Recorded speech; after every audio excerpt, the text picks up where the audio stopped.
What's up, everybody? We are finally live for the Thursday night live stream. Sorry to keep you guys waiting.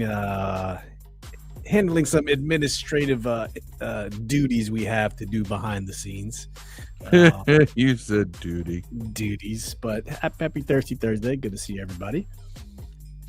Jack and Attack in the chat. Good to see you, man. Phil Bullock, also good to see you. You were chatting with Phil. That was me. One little thing at the end saying we were coming, but yeah, good to see everybody so far. Also joined by Dev and Phil. Phil is back. Dev is here. Back. Sir Dev the Black. I don't know if that's a Game of Thrones I'm reference. back and Dev's black. Oh, wait. Where's my it's too late. I missed it. Oh, there we go. Oh, but yeah, we're going to talk about the coaching shuffle today. A lot of the assistant coaches were hired. We know who they are. Not Ryan Kerrigan. We're going to talk about Tress Way. I have a contentious topic by one Mr. Terrence McLaurin. Might cause a little bit of consternation on this show between these two guys and myself and those in the chat, depending how you feel about Terry. Debo, we got some little bit of Debo news. And Phil wasn't here last week, but we can also look at, again, free agent targets and then talk about the Super Bowl and the commercials. So I think that's what we're going to talk about today. Let me get some of this shared in the socials. And Phil is back from Bama. How was it, Phil? It's a good time. I was telling you guys this before. I was telling Steve this before Dev wasn't in yet. Huntsville, Alabama is one of those places that they got a lot of cool stuff. There's a couple reasons to go there. I nerded out at the Space and Rocket Center because I love the idea of space travel and all that. And I left there with the impression of, you know what? There's a lot of nice people here. I mean, I had a good flirtatious time with a very nice Mexican woman.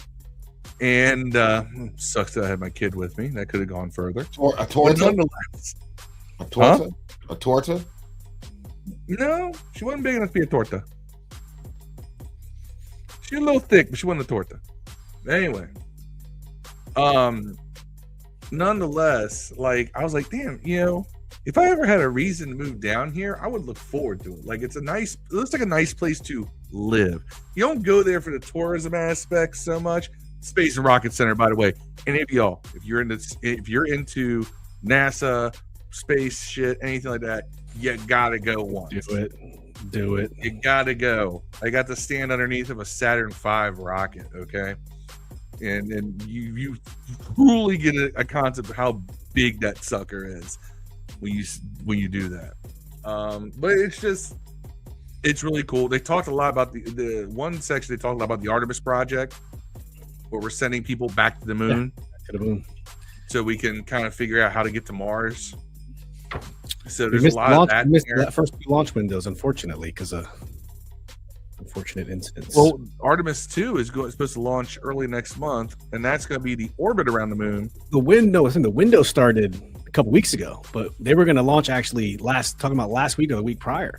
But Florida, where they were launching, or Texas, I don't know if it's out of Texas or Florida, too cold, icy conditions, and since the Columbia and Challenger disasters, we don't play with icy conditions on space launches anymore. Nope. It's supposed to be beginning of March.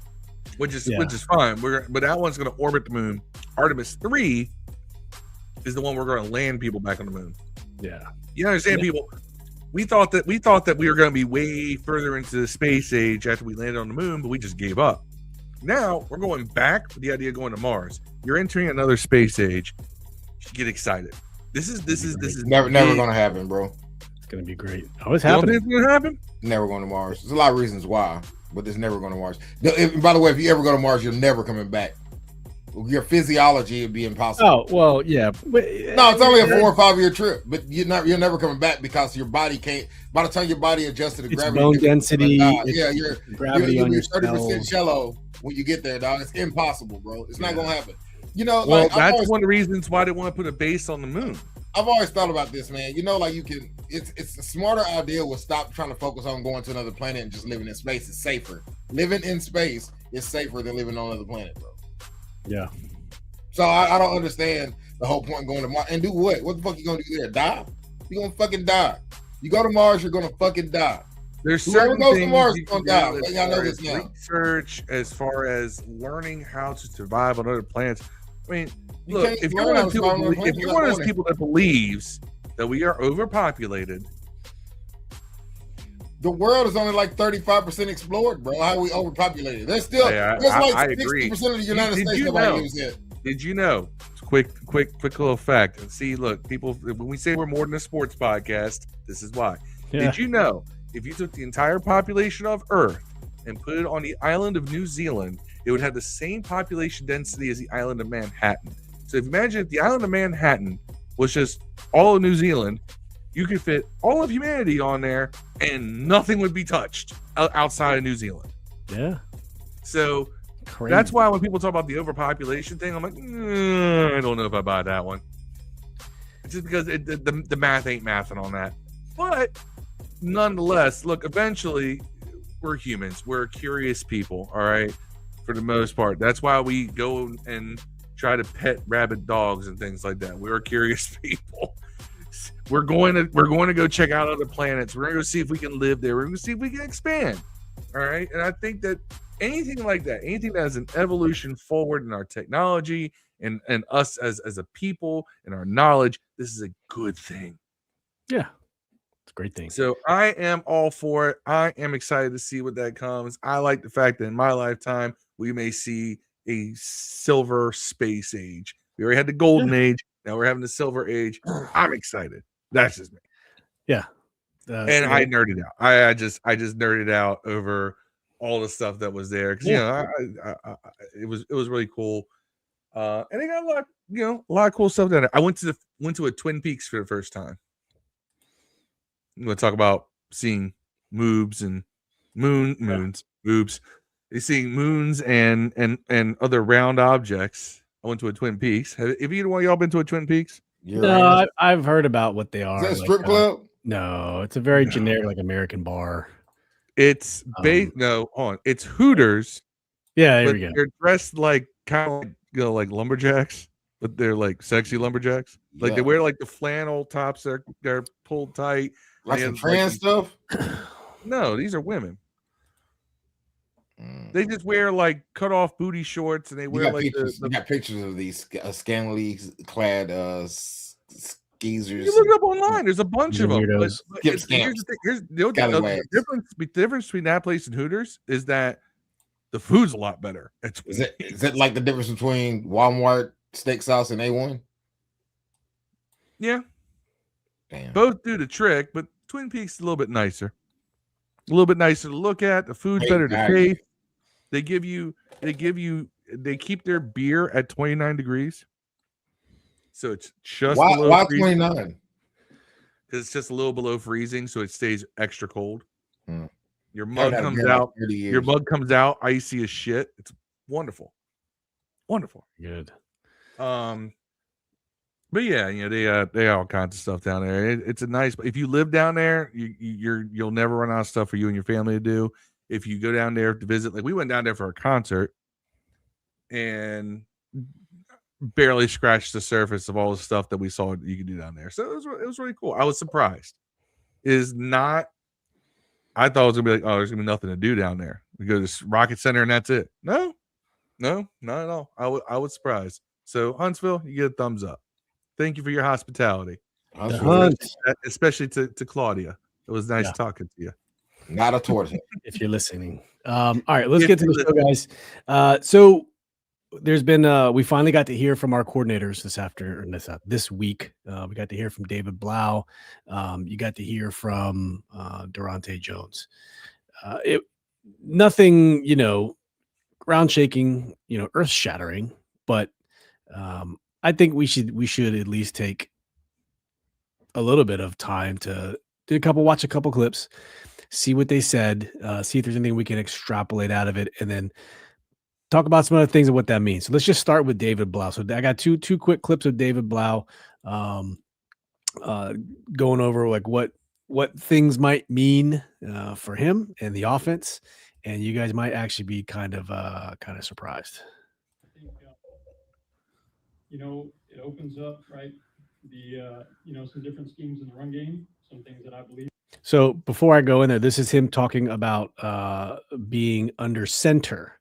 And this is a very important thing. What does being under center mean for this offense versus being in the gun or pistol? Yeah, I think it opens up, right? The some different schemes in the run game, some things that I believe in. It opens up different play actions and keepers and getting them on the perimeter in different ways. I think there's a level of communication that happens under center. I think there's different ways to go about things, and it's something that I'm convicted about. That with his skill set, his fundamentals, the things that we absolutely loved about him when he first got here, still ring true. And as we grow and develop, I think a lot of teams that you saw even playing deep into the playoffs, it was something that was a foundation of what they did. And I think,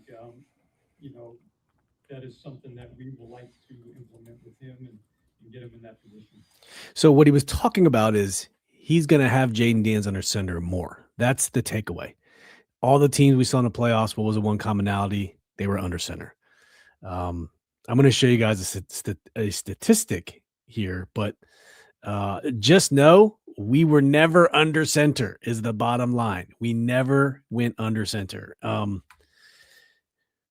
These statistics might kind of blow your mind when I show you these stats, guys. I always said I don't like the pistol because you're putting the running back normally if you're in a gun, the running back is 4 yards behind line of scrimmage. You go in the pistol, the running back is 7 yards behind line of scrimmage. So you got to run 7 yards to gain 1 yard. The math ain't math in there. Get rid of the stupid pistol. It makes no sense.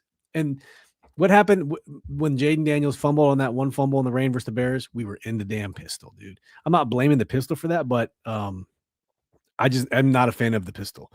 So this right here is what I want to show you because Warren Sharp, if you know him, under center dropbacks in 2025. I'll blow this up real quick so you can see. Here's the list. Rams led the league with 251. All right.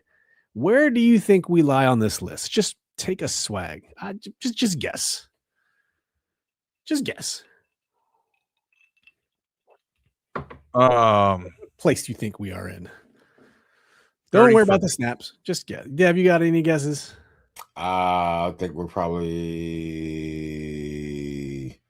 in the 80s. 80s, maybe. We're dead last with 17. We only hit snapped about 17 times under center, or just Jaden? No, the Commanders under center dropbacks. So under center, but back four I pass. Jeez, that's how I see this. I could be misinterpreting it, but under center dropbacks 17. So if we were under center, we only passed 17 times out of it. I mean, and the Stars were teams that made the playoffs. This just goes to show Eagles, Panthers, Steelers, Chargers, Broncos. What he was trying to say is David Blough, look at the teams ahead up top, and they did pretty well under center. And then the last 2 years, look at this one. Washington has a total of 45 under center dropbacks. Last place by a mile. The next closest team is 86. Jaden Daniels has 31 snaps under center in 2 years. In 2 years, 31 snaps. How many times have we talked about this on this podcast? Oh my gosh. And I get it. In college, he was in the gun. Okay, fine. But this is the NFL. This is why if it wasn't going to be Shanahan, I wouldn't mind Clint Kubiak. I wouldn't mind someone off the Shanahan system, because that Shanahan system is tried and true. I don't care if it doesn't win you a Super Bowl. It goes far in the playoffs. and it can work. Like the play action, the boot action, like the runs concepts, the zone scheme, the gap scheme. It works. Under center I just think under center provides you so much more versatility. That's all. And I'd love to hear your guys' thoughts on the under center versus non-under center. I know we've talked about it in the past, but we're going to talk about it again. You need to have a mixture. I don't like the idea of you run with one specific style. This in the NFL, things are just you have, unless you have everybody that fits your system and you're so versatile with it. Yeah. You gotta change it. Even then, you gotta change it. You gotta run out of shotgun if you're always under center. You gotta run out of pistol if you only run out under center. If you run only out of pistol, you're not changing it up. You gotta run out from under center. You gotta vary it up. You gotta keep defenses guessing. And you gotta be able to have a run game to match your pass game. I've always been a firm believer that most of your pass plays had to come out of formations you can run out of, unless you're going like 5 wide. Yeah. You got back in the backfield, you should have some running plays. And even if you don't have a back in the backfield, you probably still have some running plays if you got a Jaden Daniels. Right. But you should be able to do that out of pistol, out of shotgun, out of under center. There should be a blend. And everything, that way your defenses can't look at your formation and automatically know what you're going to do unless it's an obvious like 3rd and 20. Right. But if it's a situation where there can be any kind of guessing, absolutely, you gotta be able to throw anything you can at them. Yeah. Otherwise, you're just handcuffing yourself. Yep. Yeah, I agree. Under center provides versatility. That's all I'm saying. Not if you go back and watch some of the old legacy Redskins, it's funny watching those. Joe Gibbs, shotgun did not exist in that offense. Correct me if I'm wrong, Phil, but I do not think shotgun existed at all. It did in the ripping years a little bit. No, actually, the only time 2.0 maybe. I felt like it did in the ripping maybe years. in 2.0 Gibbs. No, Rippin did not run out of shotgun. They would do the 7-step drop where you feel like they're dropping forever. The only quarterback that they developed a shotgun system for in DC was Theismann, and it was Tony Banks. One specific, I believe they actually had never run out of shotgun until I think it was 84 against the Bears. When the Bears were ascending, they were a year away from the 15-1, 85 Bears. Everybody acts like it's the greatest thing that ever existed. But there was the first time I think they had developed a whole like regimen of shotgun plays because they wanted to keep Theismann in shotgun because of the 46 defense. Yeah. Which okay, but I think that's Joe Gibbs adapting. Oh my God, an offensive coordinator adapting, changing the game plan, creating a whole playbook of plays for one defense. That's all we want. And it's probably one of the few examples where you can legitimately say a ref screwed us.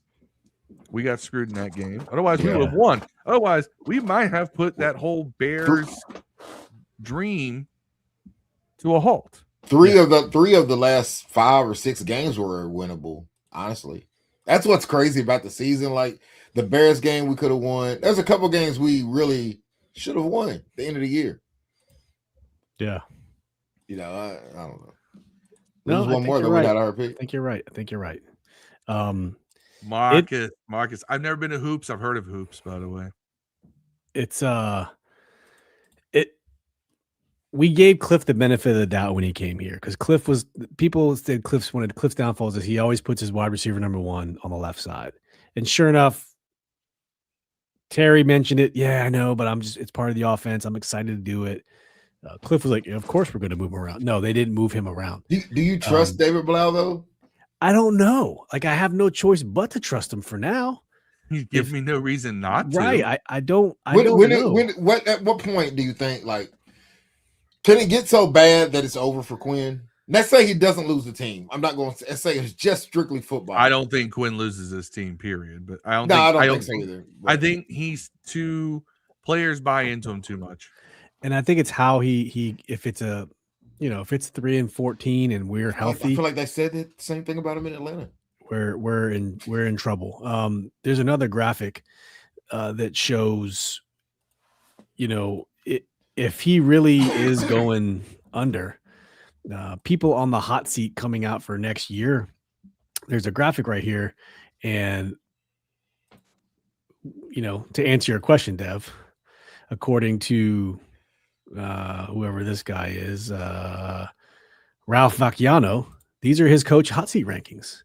Nick Sirianni, number 2. It's funny because they were just 1 year removed from the Super Bowl. Yeah, but he's number 2. I'm really surprised Matt LaFleur got kept. I thought he was gone, bro. They re-signed him, right? I thought, and I'm shocked. Aaron Glenn's up there, man. It's like, yeah, but he's trash. He should have been gone. Like, I thought he was going to be gone last year. I thought he lost his job until recently. Someone said he still has a job. But they left. Yeah, and Kevin O'Connell. I mean, they took Sam Darnold away. What are you supposed to do with JJ McCarthy? Like, it's tough. With all the injuries and Zach Taylor. Yep, he's a first-round quarterback. You're supposed to win. Yeah, Zach Taylor's turning into was Marvin Lewis. He's just being okay. Where'd he go? Marvin Lewis, no idea. I couldn't even tell you, man. Yeah, hopefully he's doing well. I didn't think Kevin O'Connell will get fired though. I think he's probably safe. He's a good coach, man. I don't know who they will get. Jim Sleazy says, Dev, I was looking forward to see Nicki Minaj on that TPUSA halftime show, Redneck Remix of Super Bass. Nah, man, they hung her out to dry. Good. I don't know if I could have seen her lip syncing anyway. So I like the Bad Bunnies. Yeah, it was great. We'll talk about that. I loved it. We were having a good old time. I know that Phil has his own point of view on that. We'll talk about that here shortly. Marcus said, I listened to sports radio. I heard David Blough Drew plays when he was backup quarterback for Ben Johnson and Jeff Brom, and Drew plays for Cliff Kingsbury. Can't wait to see his offensive concept. Yeah, we kind of talked about this 2 weeks ago, what we might see, because he's been under Cliff, he's been under Ben Johnson. I think who else did we say he was under? Was he under Kubiak? So he has different roots to pull from. Yeah, he's been around. Yeah, Marcus also says, I agree with Phil. Mixture is perfect. The only issue Marcus sees with Cliff, he didn't utilize different options on the offense. Yeah, and I just feel like situational running was a little less than desirable. 4th and inches. What do? You pass? Like, come on, dude. 4th and inches, you pass. That's the shit that got me messed up with Cliff. With 2nd and 8, we run. Right. Yeah. It just seemed like the play calling got very predictable. Phil Bullock says, I said Cliff was not our guy a long time ago.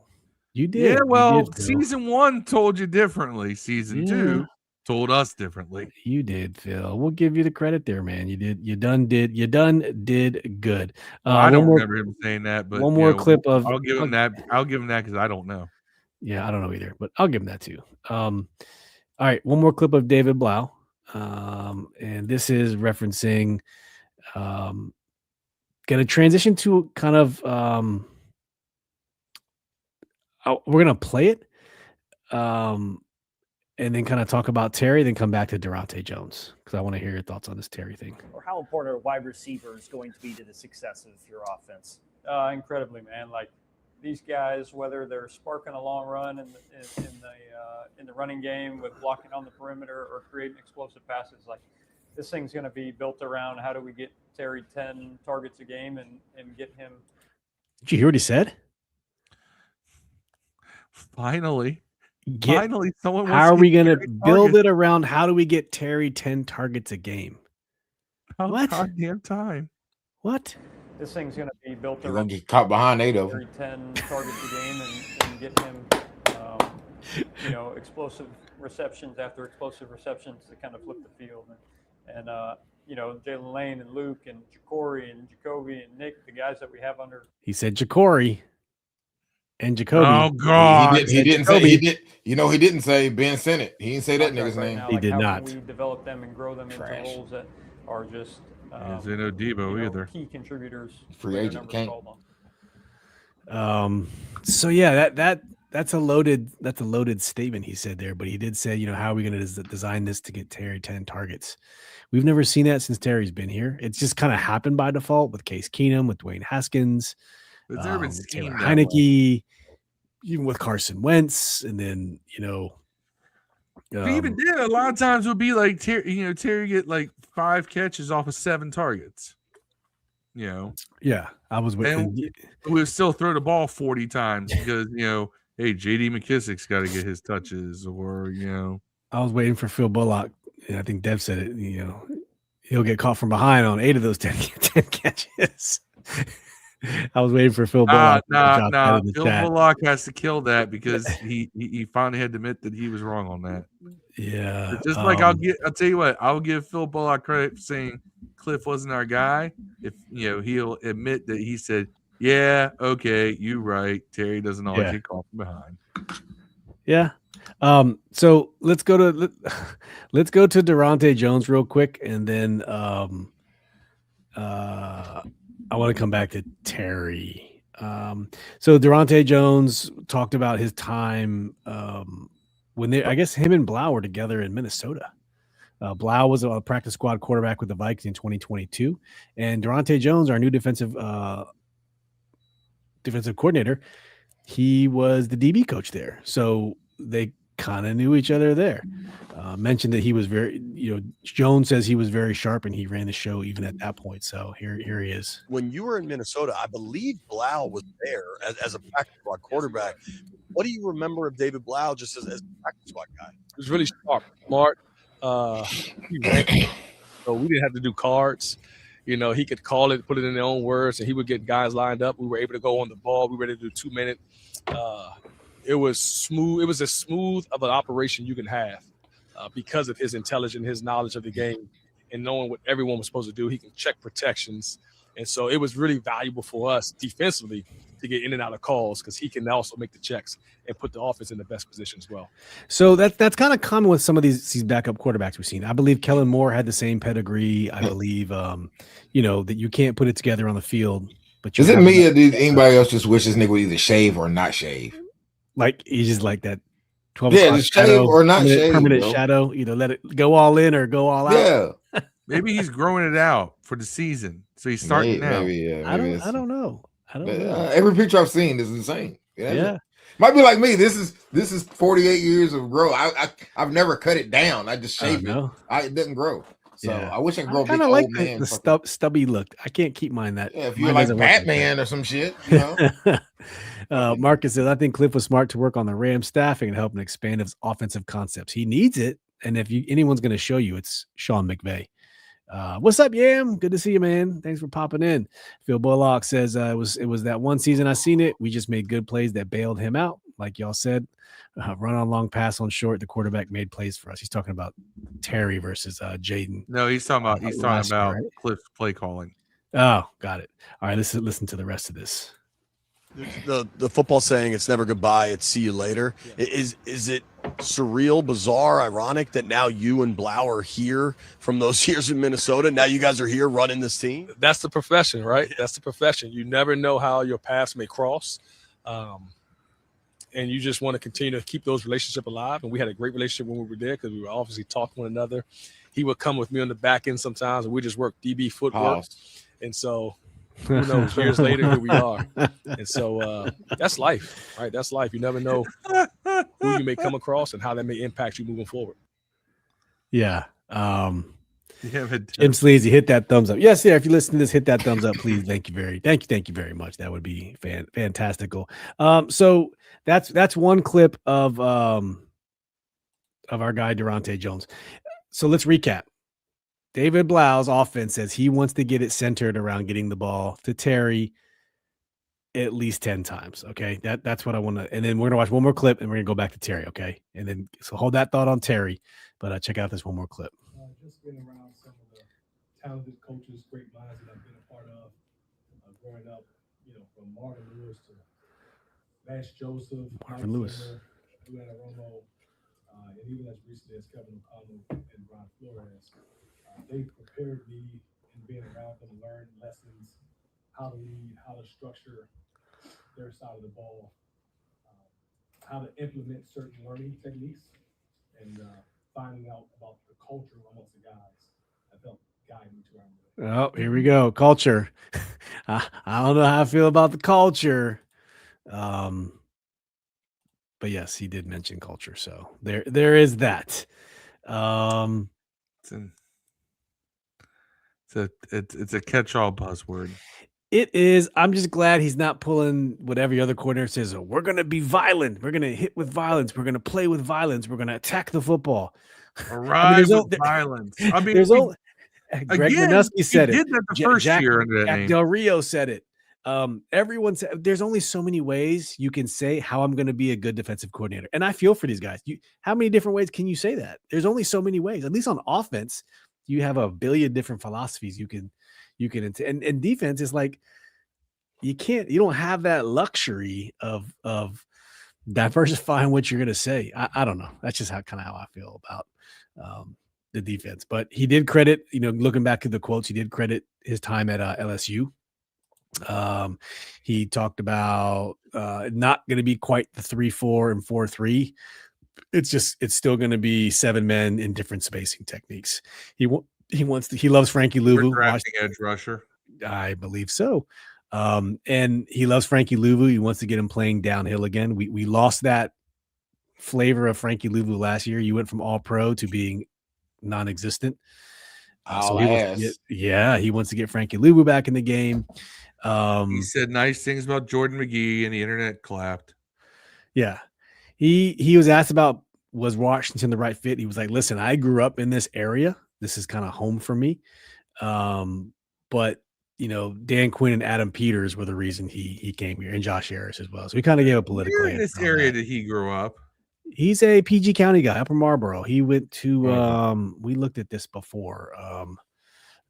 Daronte Jones. He is from Capitol Heights. Went to Bishop McNamara in Forestville, and then he went to Temple. He went to Temple and Morgan State. Bishop McNamara. Football. Yeah. It's WCAC school, Catholic League. They don't fuck around. Yeah, so he's got the pedigree for the area. So this is no, and he specifically remembers, the different Super Bowls. He's 1978, so he's 47. So he's no stranger to the glory days of this this team. Marcus says Jones' system has mentioned some players who don't play much, like Kane Madrano. He did mention Kane Madrano, for the record, and Ali Cajo put them in the position to succeed. Well, we don't even know if them dudes exist anymore. Well, we don't have to put them on milk carton. That's right. What's going to make us better draft-wise? Get a top-tier offensive weapon or a top-tier cornerback, safety, edge? That is a great question. I think if we draft a offensive weapon, then our offense has to be like top 2 or 3 in the league for us to be good. That's the only way to justify it. Like if you go draft Tate or Love, then our offense needs to be a top 3 offense in the league like it used to be before our injuries last year. Yeah, I agree with you. That's the only way we went. That's the only way to justify it, because I think they would have the talent to do that now if everyone's healthy. Defensively, man, they stink, bro. They have a lot more ground to cover than the offense does because of Jaden. Man, they stink. No. Even if you take Jaden, I agree with you. If you take Jaden off the offense, the defense is still worse than the offense. Yeah, I'm saying the defense has way more talent gap. Yeah. So everyone on the team. What's going to make us better, bro, I think, is drafting a top tier cornerback, safety, and edge, like Yam said. Number one pick to me has to be a defensive player, either Sonny Styles, Caleb Downs. It's got to be one of those dudes. I'm telling you right now, man. Like, there's no one on this whole defense that I give a fuck if they come back or not. Not one guy. There's not one guy that I give a fuck if you replace him. That's how bad the defense is. I can name about 3 or 4 guys that I think we don't need to get rid of. I mean, unless you count Tress Way as a defensive player, that's the only guy I give a fuck about. And till Trey Amos got injured, I would say him, just because he's only in his second year and he showed us. He got toasted up too, man. He had like 2 good games before he got injured. And everybody like, oh, he's the next. That dude got lit up like a Christmas tree. He did get lit every week before the 2 weeks before he got hurt. He got lit up when he got hurt. Yeah, he did. Who gets the leg broken on a stiff arm? Who gets stiff arm to the leg breaks, bro?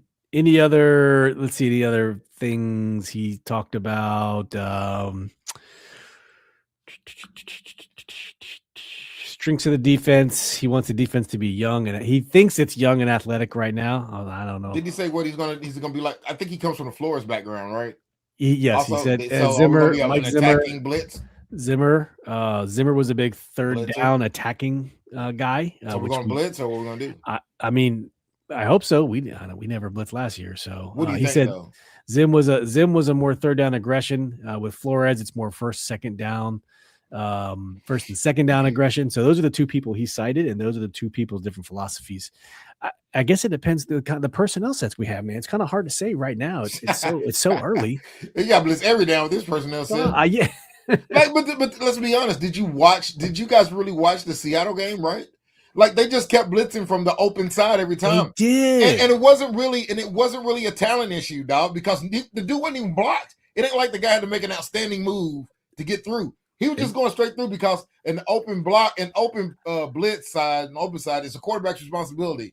That dude just did not know what to. Drake May just didn't know what to do, man. They swarmed him. Responsibility. It was the scheme was brilliant. It's all like they did was blitz knew. all this blitz, the open side blitz. They didn't even do anything fancy. Everybody just did their job, and he came through every time. Nobody blocked him. But it's like they knew the New England scheme, and they were able to just plan around it. I don't know. I thought it was pretty. They knew the quarterback couldn't read blitz, man. Yeah. Let's he see. Played terrible all playoffs, by the way. Drake May was ass all playoffs, bro. The defense bailed him out all the way to the Super Bowl. He was. Lucas Jazz last year. Yep. Luvu was ass last year. He was. Marcus says, I want one of the top defensive prospects or trade back. Yep. I'm never trading back, dog. I'll take Love before I trade back. I won't trade back in the first, but I need to get a second rounder in there. I need a dog, bro. Dev, we need a second rounder, Dev. I'm not trading out 7, bro. Unless right.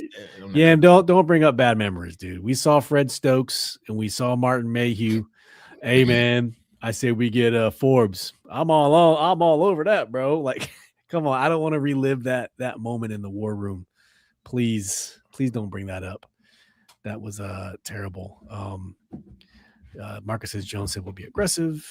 DM said saw David Harrison thinks we're going to Kyle get Hamilton too. 32-year-old Mike linebacker from the Vikings. I forget the guy's name, but I know who you're talking about. I mean, Bobby Wagner's not under contract, so we'll see what happens. I'd rather have Bobby Wagner than another. But you know what? He needs to come out on passing downs.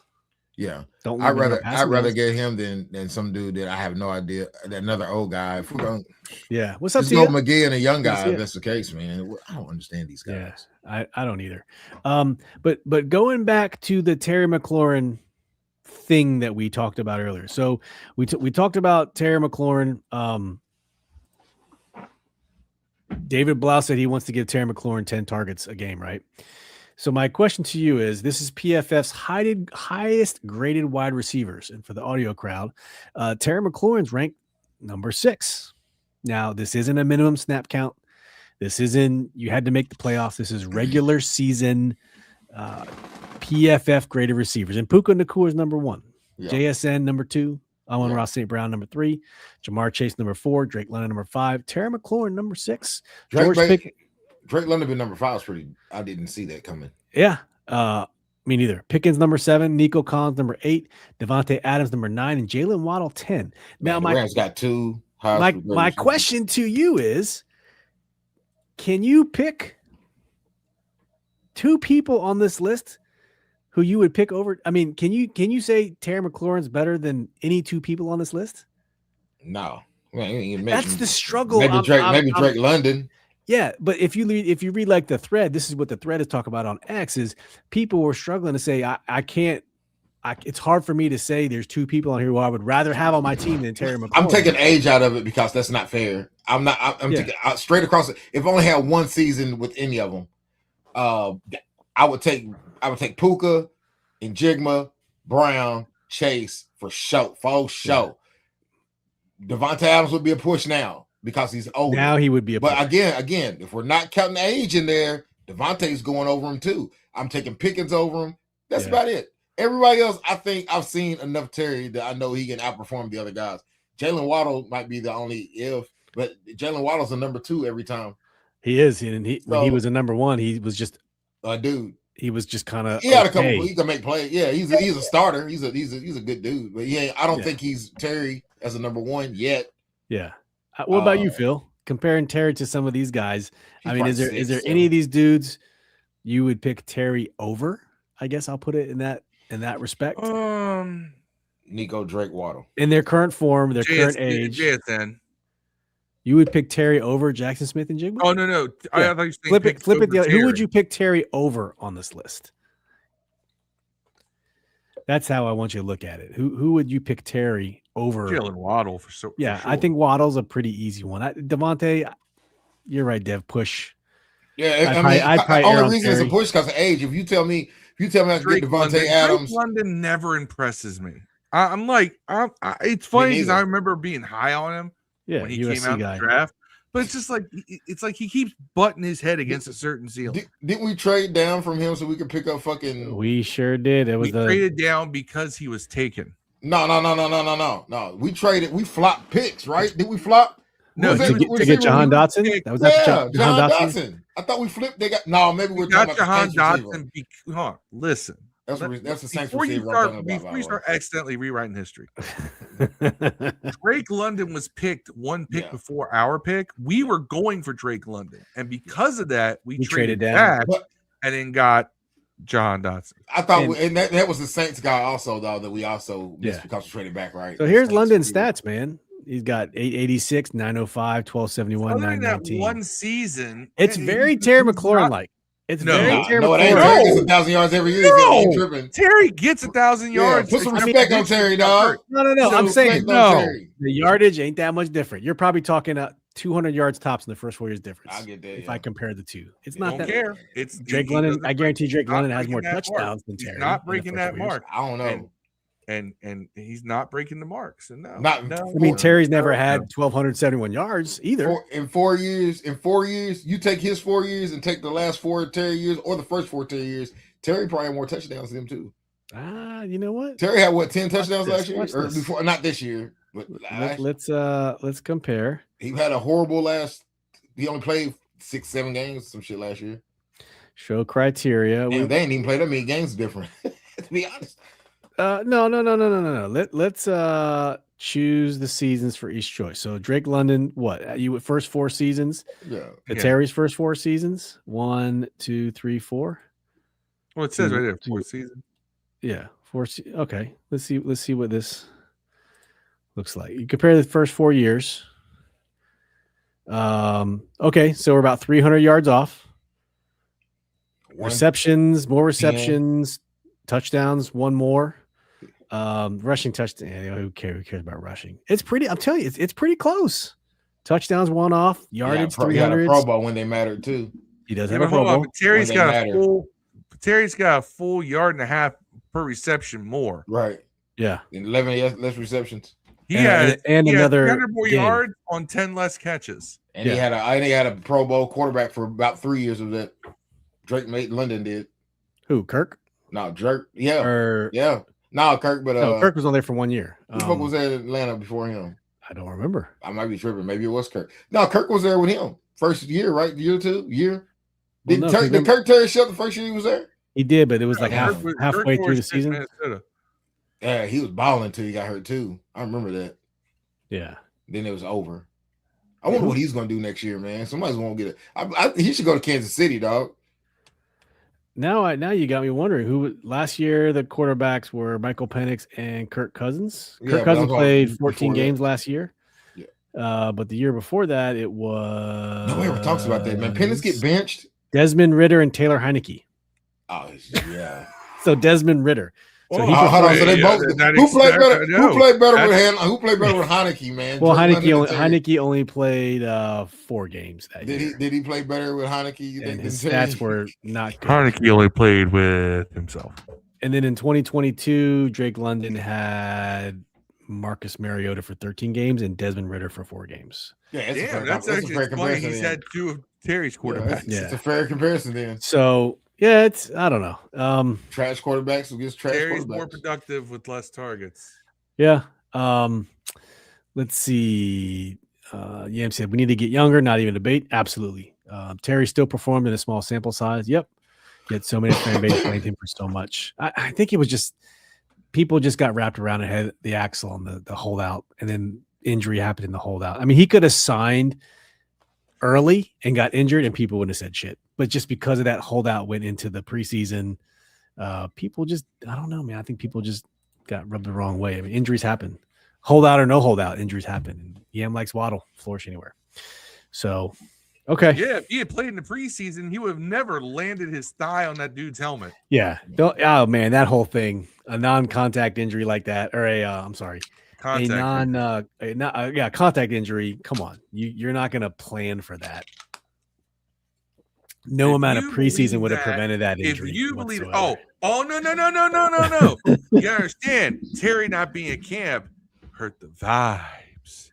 Oh, we would have won 15 games this season if it weren't for Terry hurting the vibe. Culture. And then finally, so given the Terry McLaurin thing. Sorry, not Terry. Terry, we're on the Terry subject. He's getting 10 targets. David Blough wants to get him 10 targets a game, which is great. But that's my next question is it rolls into Deebo Samuel. Yam brought up David Harrison earlier. I got a little David Harrison clip I want to show you guys. When it comes time to today, Deebo Samuel, his contract expired. And we officially have a $12.4 million cap hit, no matter what scenario you choose. Pre-June 1st trade, pre-June 1st cut, pre-June 1st, whatever. We have a dead cap of $12.4 million because we did not pick up that option. And Deebo is now I don't know if he's restricted or he is an unrestricted free agent. This is actually the first time where I've looked at Adam Peters and I'm just like, the fuck are you doing? And for $12 million, you could have had him under a contract. That's nothing. But let's listen to Adam. What's up, everybody? David Harrison here, Commanders digital beat reporter for WSA 9, host of Locked On Commanders. Following up the Spot Track tweets on Thursday morning, reporting that wide receiver Deebo Samuel's contract with the team set to void on Thursday, which would then lock in a $12.4 million dead cap figure against the Washington Commanders 2026. So it goes back to what you just said, Phil. What are you doing? Like, if his value right now is around 16 million, you could have had him for 12. I don't get the logic. Deebo for $12 million is a steal, if you ask me. You ask me. I mean, right? I don't know, man. I'm on record of telling everybody I wouldn't have let him go. Not for that.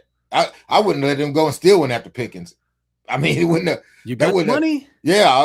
Pickett. Maybe that's what he's thinking. I'm going after Pickens, but I mean, it wouldn't have stopped me from doing that. With over $12 million less under the cap. Man, you got $80-something million. You got I know, $80-something million. But right now you're paying. Not your enemy. You're now paying $12 million no matter what. You couldn't have just squeezed a little bit out of Deebo for one more year and let him go after that for $12 million. That's, you know what I'm saying? He could have held out because he's not under contract, but you had the opportunity to have Deebo for $12 million. All I'm saying.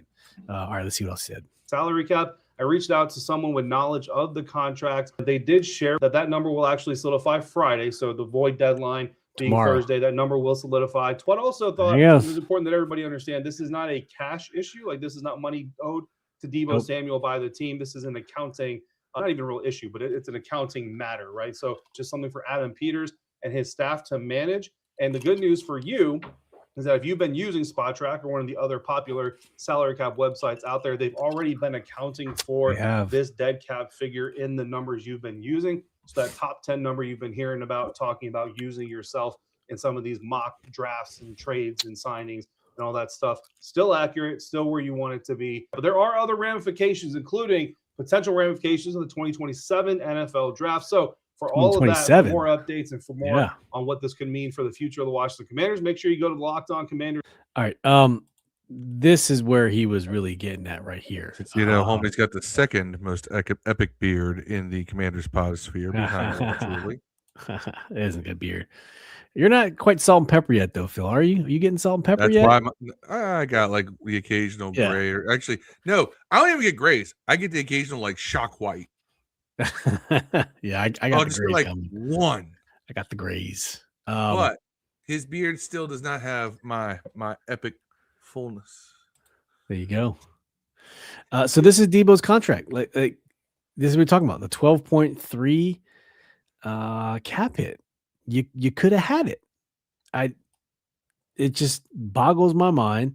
So you do this.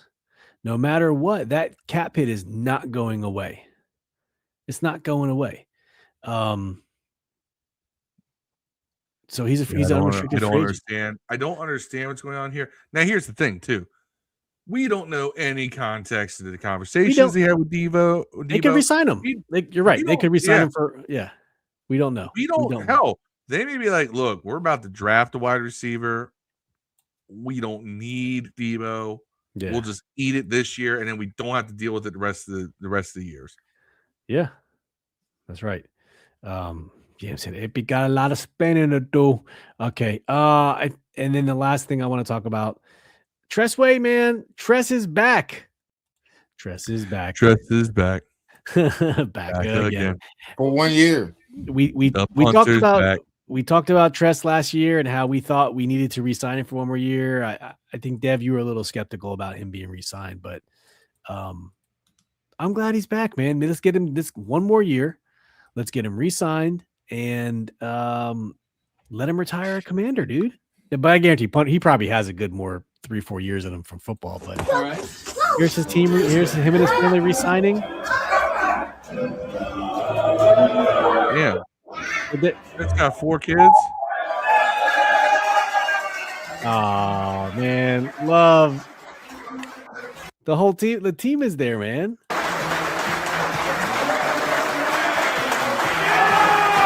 That's awesome.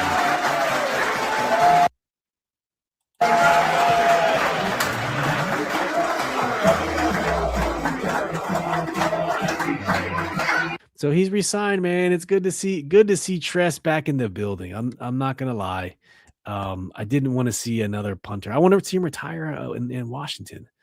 Now I don't think his contract has been exposed yet, as far as what we're going to pay him. Say something so flagrant, and then I see this wholesome video. What? And I just can't bring myself to do it. What were you going to say, Phil? Something about his significant other? I pointed out that he's got 4 kids. Oh, yeah. And then I looked at his chick, and I'm like, I can understand how he's got 4 kids. Yeah. I'd be doing a lot of procreating too. He's an Oklahoma guy. Oklahoma, right? He's a Boomer Sooner guy. He's Boomer Sooner. Done good. I know he's from. They have not forecasted his contract yet, so we don't know what he's going to get paid. But I'm glad he's there. Tia's happy for him. That's what I'm talking about. Tia. Okay, guys, Tress is back.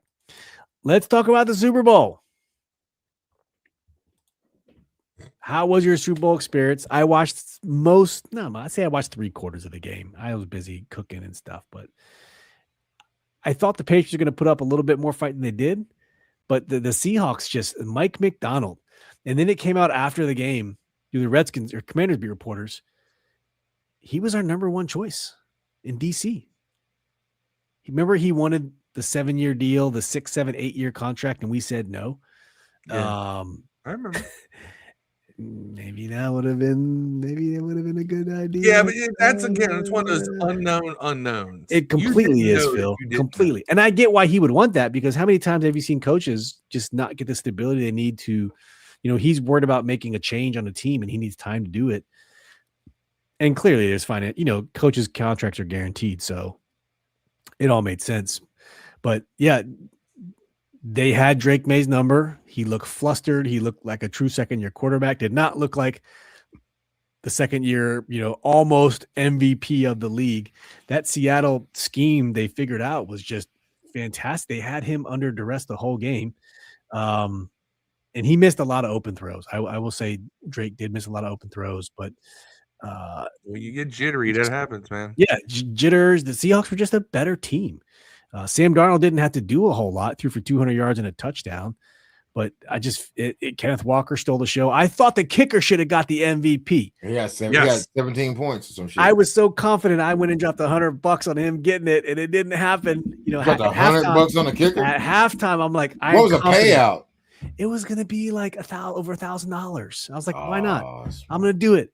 And Kenneth Walker makes he had two big runs at the end, two really long runs, I think. Well, And one it of them just- got called back, remember? Yeah. But he had 135 yards ish, but no touchdowns. And Kenneth Walker is a guy who people have been saying in the Commanders social media space is a guy who we should bring to DC. He's a free agent. Talent wise, I agree, but I'm saying, why would you spend that much on a running back? That's what I think you could probably get his production for a lot cheaper. When you have Bill, I mean, if you didn't have anyone there, I would say, all right, go after it. But you got a more than capable starting running back room, or draft someone. That would be my two options. Like for what it's going to cost. Yeah, it's not. I wouldn't do it. And I like Walker. I don't know if Walker. I don't know if he's Walker here. What I'm trying to say. I mean, Dev, to your point, this is why it's so nice to have Spot Track at the ready. We went over running backs before when it comes to running backs, but this is who your running back free agents are. If I sort by value, Kenneth Walker has just shot up. His value has significantly increased after the Super Bowl. Oh, I got to go back. I'd take Rachaad White. Mm-hmm. He would be a good addition. Rico Dowdle. Fuck that. I don't care. Right? I don't want none of them. Don't get me Trey Hendrickson and Pickens, dog. Najee Harris wouldn't be bad for $3 million. He doesn't have a lot of mileage on him. But I mean, I can't believe Najee Harris is 28. I feel like he's 38. Rico Dowdle had a good year last year until he got worn out trying to be full-time running back. Then he lost his starting position to back to Chubba Hubbard. Well, that's who the original starter was. It was. I bring Eckler back before I pay for Kenneth Walker, dog. Not off a torn Achilles, man. At 31, I don't know about that. I would bring him back before I would. Walker, I wouldn't pay $9 million for Walker. I don't know, $9 million ain't a lot though. Javonte Williams is 26 years old. They expected Breece Hall to make more than Kenneth Walker. Yeah, I don't know why. Breece Hall's more all around back, and Breece Hall doesn't.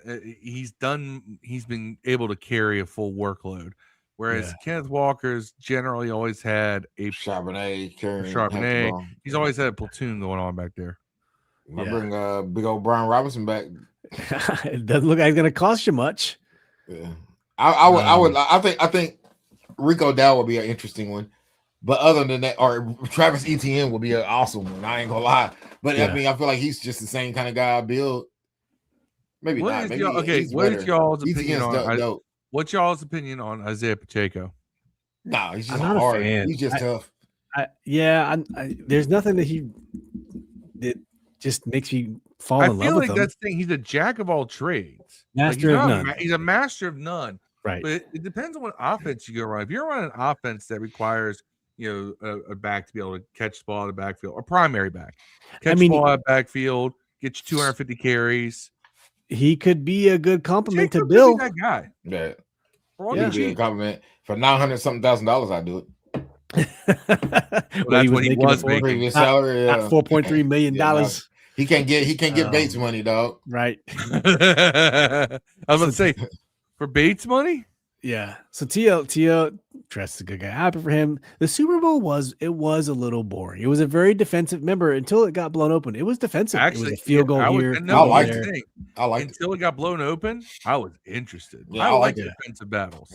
Halftime show was lit. Bad Bunny saying shit I don't understand. But by the way, man, by far the best looking halftime show. I didn't see 8 in the crowd in a whole halftime show. Did Bad Bunny just have 10s working? I think he did. God, man. It was every person I saw. Did you see the cameos though? Man, Jessica Alba, Cardi B, Pedro Pascal. Jessica was a solid 6 compared to the people just randomly working. I'll point something out that Phil pointed out on social media. The audio, the way they managed his audio was terrible. Bad Bunny, he was kind of talking. It was like this, he went from way back here like this. Back here like this. Yeah. They're doing like this.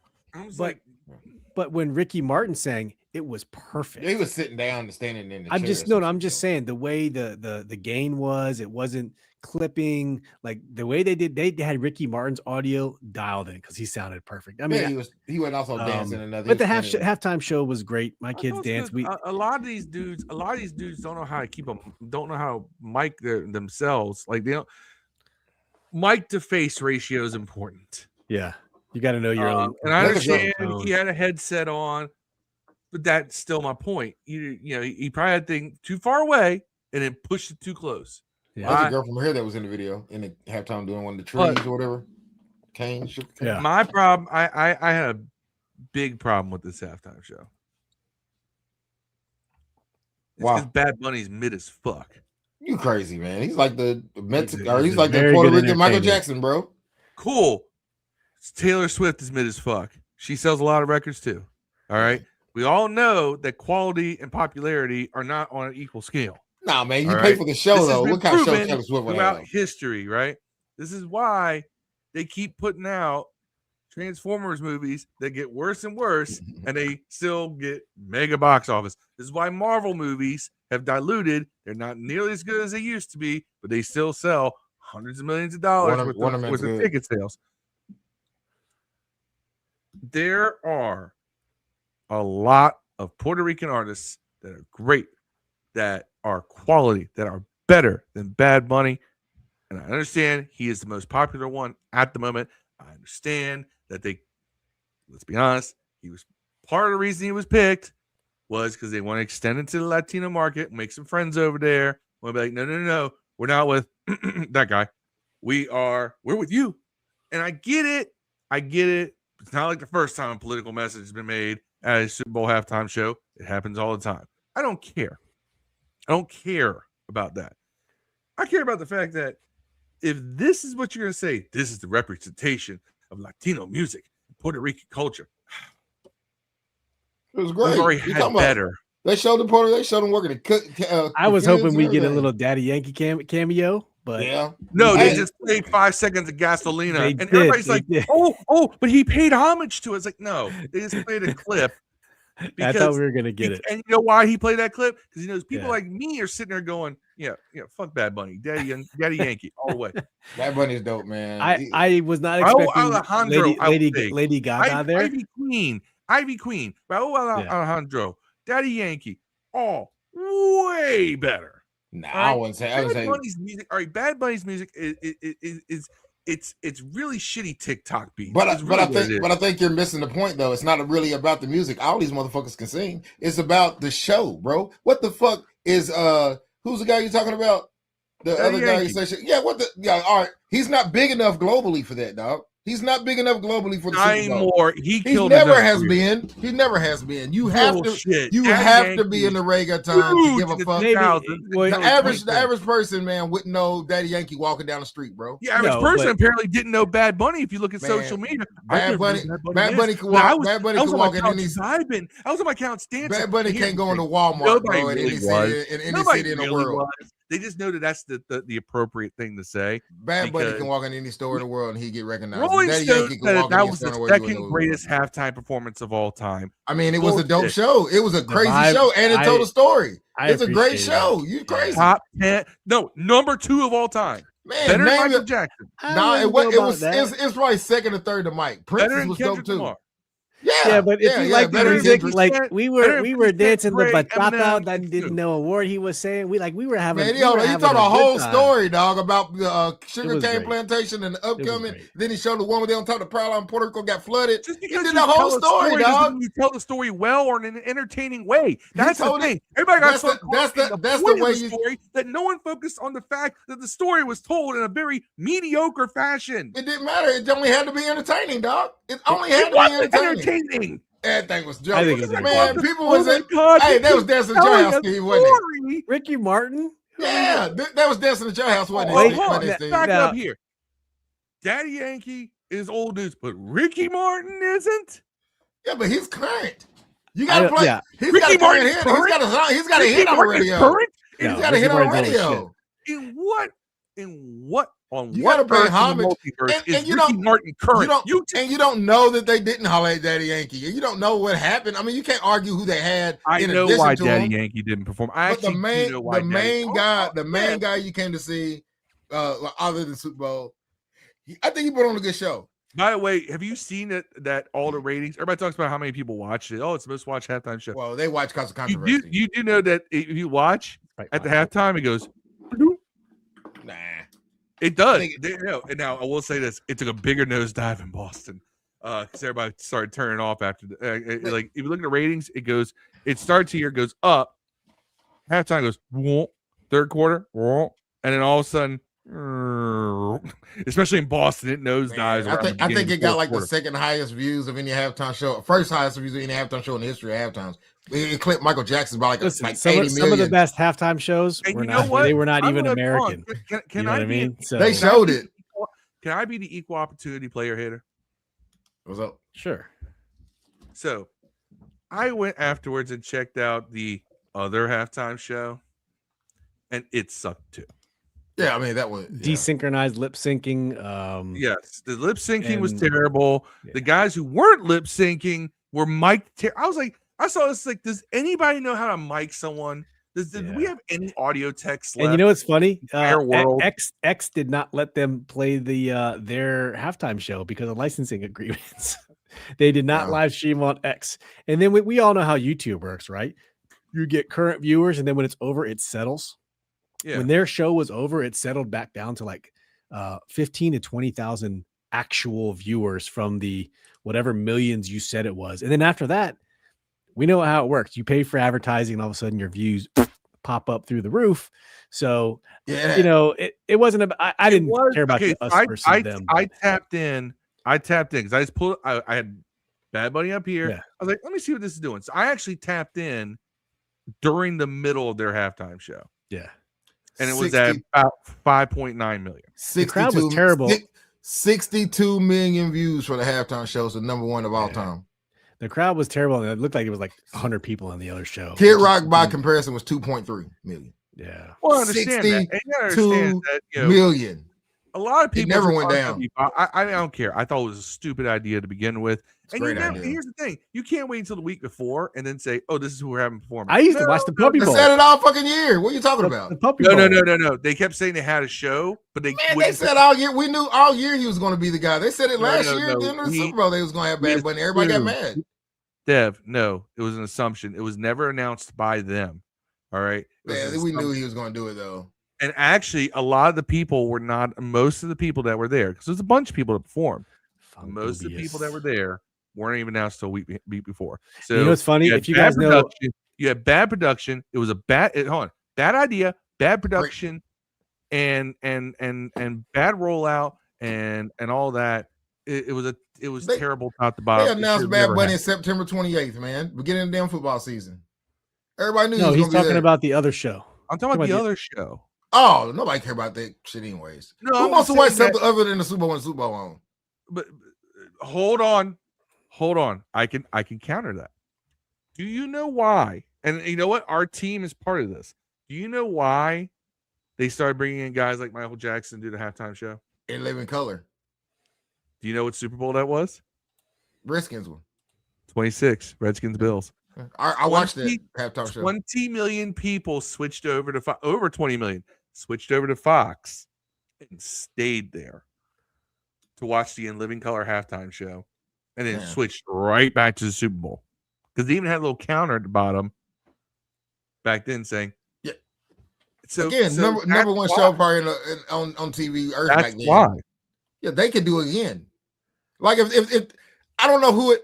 Let's try to think of this. This is a pretty good question. Name someone who could do that now with their show or with their. It doesn't have to be a music show. It could just be a comedy show or somebody giving a speech. Who could stop? Who could replace the Super Bowl halftime show, and you watch that over the Super Bowl halftime show? It's almost maybe. I think wrestling could have done it before 2024, and thankfully this happened to him before 2024. I bet Drake could have pulled it off. No, he was the biggest artist in the world, right? He couldn't have pulled. I don't think he could have put off the Super Bowl. Yeah, I don't think he could have pulled off. All the basic bitches would have turned right over to see him. I don't think so, man. Maybe Justin Bieber in his prime. But I'm talking about someone who could pull off someone who could pull off their own alternate halftime show. Like right now, today. Okay, if the Super Bowl's being shown on Fox, right? If CBS wanted to do an alternate halftime show, who could they have brought in? Today artists. Don't be saying like Michael Jackson, he's dead. I'm talking about today people. It ain't gotta be artists. It could be talk show host or celebrity. Who could hold your attention over the Super Bowl at halftime show? The Puppet Bowl. There's no one, bro. It would have. Here's the weird thing. We're kind of in a weird moment. You couldn't do it on broadcast television because nobody watches broadcast television except for live sports. And 2.5 million people that watch Kid Rock. That's more. I will say this. Do you know that 5.9 whatever million? That's more than who's tuning in to watch like a regular CBS Thursday night. Yeah. But like I said, they're only tuning in because of controversy. That's my point. But that's the point I'm getting at with this is not kudos to him. It's to point out that other than live sports, no one's watching broadcast TV. Everybody streams everything. Yeah. So it would have to be something that you have to put on Netflix. Yeah, but wait, what? Game of Thrones start over that day or something at halftime? Halftime. NFL is king, and that's it. Yeah, nothing beats it. Unless their halftime show was just like the safest, most bland choice, like fucking Adele or somebody. No, and by the way, Adele can fucking blow, but nobody wants to watch Adele's ass stand in the middle of a damn stage and sing fucking. Okay, I'll give you someone popular. who I think doesn't. They're popular, super popular, but they could be beaten out by a good alternative halftime show of some kind. Is like a Sabrina Carpenter, who, by the way, will probably fucking way. Imagine Dragons. Yeah, no Maroon 5. No fucking way. No, those are all legacy. I'm just saying, like those are people who could easily. It wouldn't. That'd be in the under 2 millions if Sabrina Carpenter. Nobody with a guitar is ever going to do halftime again because rock. Yeah, your mind. I guarantee they had Guns N' Roses up there. People would like it. If they had Queen with maybe like a good celebrity singing what's the name's lead parts. You know what I'm saying? Like Queen replaced Freddie Mercury with Adam Lambert. I know that's what I'm saying. Like they can pull it off. I'm 100%. Like if you had the Rolling Stones or AC/DC or somebody out there at halftime, there is no one rock band right now that has not already done the Super Bowl that is still together that could do the Super Bowl. Anyone would care. Heart performed at halftime. They can do it. Heart can do it. Crazy. They got Heart. Okay, there's no 80s band today that could perform at a halftime show. Heart could do it, bro. No. You tripping. Zero. None of the people you just mentioned a second ago. I will say this. Perform at a halftime show. Heart would put on a halftime show a million times better than Bad Bunny, but no one would watch. I don't know if it'd be better, but it would sound good. It's like this is 40. They ain't not gonna put on that kind of show. It's like this is 40. Who's the guy they bring in to play that song? The band. That's what it would be like. I forgot his name. Steve. As someone who's been to a lot of rock music festivals in the past couple of years, the 80s bands still can perform. It's the 90s bands that sound like shit. Relative, but the 80s bands would not appeal to the younger crowd today. Man, that's what I'm saying. Is that but the thing is that I'm looking at modern current stars. Yeah. I named Sabrina Carpenter. It's someone who is really popular, but if you had a good alternative, no one's like, oh, I have to watch Sabrina. Sabrina Carpenter couldn't do the halftime show because no one on earth knows 5 Sabrina Carpenter fucking songs, bro. Zero. Like not even kids don't know 5 Sabrina Carpenter songs, bro. Like Taylor Swift could do it. I guarantee you, half the people that watch Bad Bunny probably know him from him doing matches in WWE and not from him actually singing. No. Here's the thing: Bad Bunny got me turned. Bad Bunny has like 20 something Grammys, dog. He's been around. He's a world renowned streamer, dog, from the world, not just America. Wait. We now count Grammys. I thought the Grammys. I'm just saying. I'm talking to the Grammys were just a bunch of good old. I'm talking to his popularity and record companies patting themselves on the back. But that's the artistic point of it. The NFL's not responsible. The NFL's not responsible for you to feel good about the art, dog. They just there to fucking entertain you. It's the Transformers movies, dog. It's Fast and Furious, dog. They just want to have explosions and somebody looking pretty, jumping up and down singing the song, bro. The whole story he was telling. Okay, it's a nice thought, but it wasn't executed well. It was just a lot of money. All right, that's like when you go watch a shitty movie, but it's got great CGI. Avatar.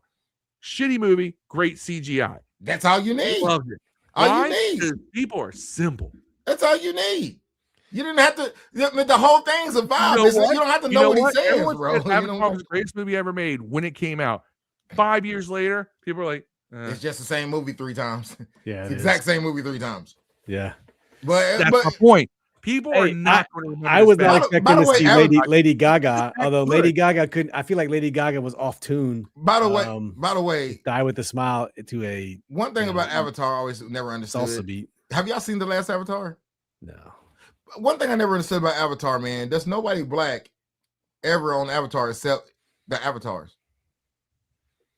You ever seen like a black soldier or any black people on like? In the first there are 0. No. Yeah, when he was coming off, when Jake the was doctor. When Jake was coming off. When Jake was coming off the, you mean not an Avatar, but there were soldiers. Right.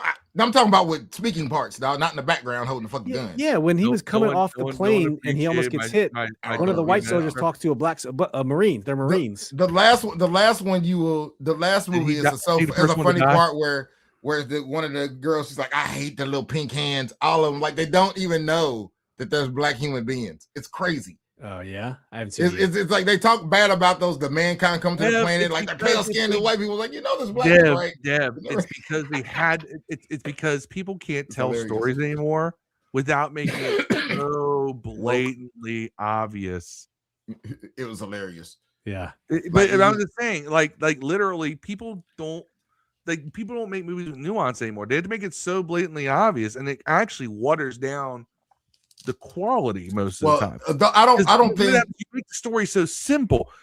That's like you don't go to the movie. Netflix is going to start doing with their new productions because people maybe have their phone playing but aren't paying attention. Like when someone walks in a room, they're going to have to be like, "Hey, you walked in the room." Like they're going to write that into the scripts.